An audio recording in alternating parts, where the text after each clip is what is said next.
اب سب سے پہلی عید جو یہودی مناتے تھے اسے بولتے تھے عید فصح، اس کو عبرانی زبان میں پسیاک بھی بولتے ہیں، پسیاک۔ یہ عید مصر کی غلامی سے اسرائیلیوں کی رہائی کی یاد میں منائی جاتی تھی۔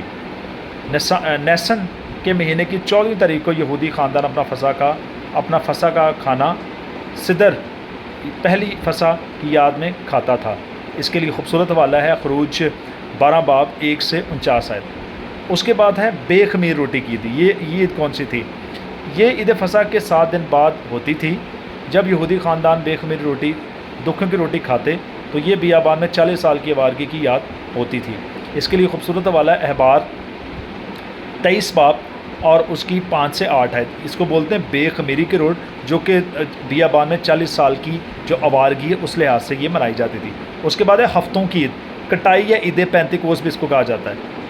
پہلی فصح عمر کی کٹائی اور اس کی برکتوں کی خدا کے حضور شکر گزاری کے پورے 7 ہفتے 50 دن کے بعد منائی جاتی تھی، یعنی کہ یہ جو ہفتوں کی عید تھی یہ پورے 50 دنوں کے بعد منائی جاتی تھی۔ اس کے لیے حوالہ ہے احبار 23 باب 15 سے 22 ہے۔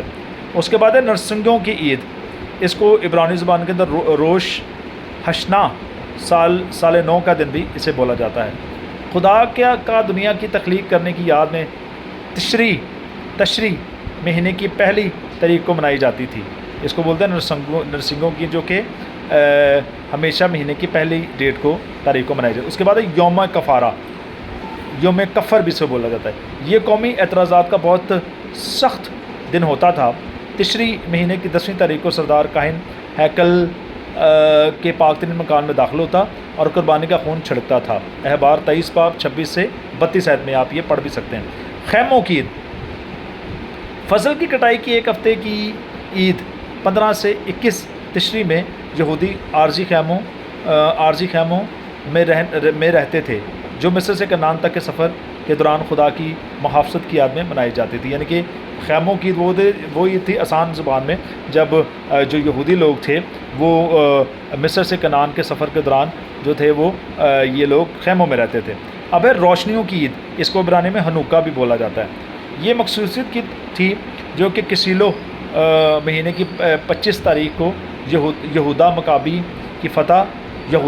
کی فتح اور 4 قبل مسیح سے 165 قبل مسیح میں ہیکل کی مخصوصیت 9 کی یاد میں بھی منائی جاتی تھی، جسے روشنیوں کی عید کہا جاتا تھا، کیونکہ ایک 8 شاخوں والا شمعدان کو ایک کر کے دوسری روشنیاں جلانے کے لیے پورے 8 دن استعمال کیا جاتا تھا۔ یہ پہلی عید پر موزانہ طور پر تیل کا مہیا ہو جانے کی یاد دلاتا ہے۔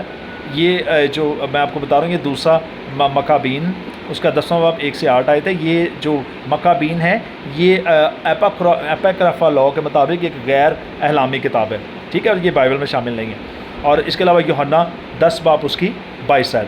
اس کے بعد ہم دیکھتے ہیں پوریم۔